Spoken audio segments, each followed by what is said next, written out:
Na leo nakuletea mwamba mwenye mguu wa dhahabu kabisa, forward wa tofauti ambaye alizaliwa Dar es Salaam kipindi hiko wakiita Mzizima. Kwenye mwaka wa kihistoria Simba akitinga fainali ya kwanza mwaka 1993 Oktoba 2, ndipo alizaliwa msakata boli huyu wa leo. Mungu akamjalia uwezo wa kulisakata kabumbu na uwezo mkubwa wa kufunga magoli. Mshambuliaji mwenye nguvu, ukiwa na yeye hakuna kipengele wakati wa kushambulia. Mchezaji ambaye amecheza zaidi ya mechi 90 akiwa na Taifa Stars. Hapa namzungumzia Simon Happy God Msuva, kipenzi cha Watanzania wengi ukimtoa Mbwana Ali Samata.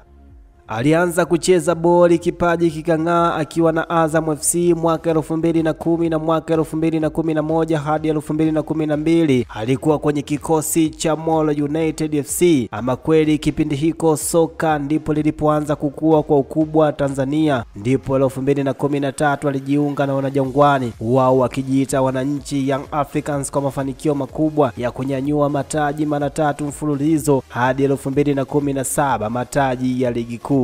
Na mataji hayo walichukua mwaka 2013-14, 2014-15, 2016-17, kombe la ngao ya jamii mara 3, 2013-14-15 na fainali 2. Kileo ni kwamba alivaa medali 2 mwaka 2016 na mwaka 2017. Pamoja na hayo usijizime data, fundi ni fundi tu, alibeba na kombe la FA mwaka 2016.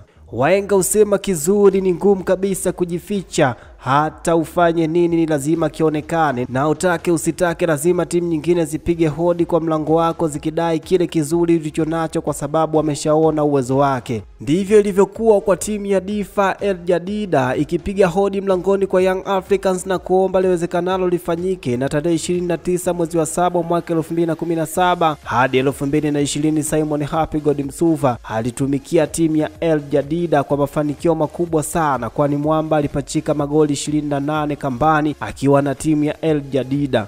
Jambo lilofanya Wydad Casablanca waombi pia huduma yake mwaka 2020 na mwaka 2021. Mwamba akafanikiwa kunyanyua Botola Premier League mara moja, na timu nyingine alizocheza ni Al Kadashian, JS Kabylie, Al Najma, Al Talaba Sport Club mwaka 2024. Huyo ndo forward kipenzi cha Watanzania, fundi wa kabumbu Taifa Stars. Ni kweli kama unacho tu tutakiona tu. Niliyokuwa nalia na kukusomea makala hii ni mimi Michael Mundela, kiungo mshambuliaji, waweza kuniita midfielder ya kazi kweli kweli.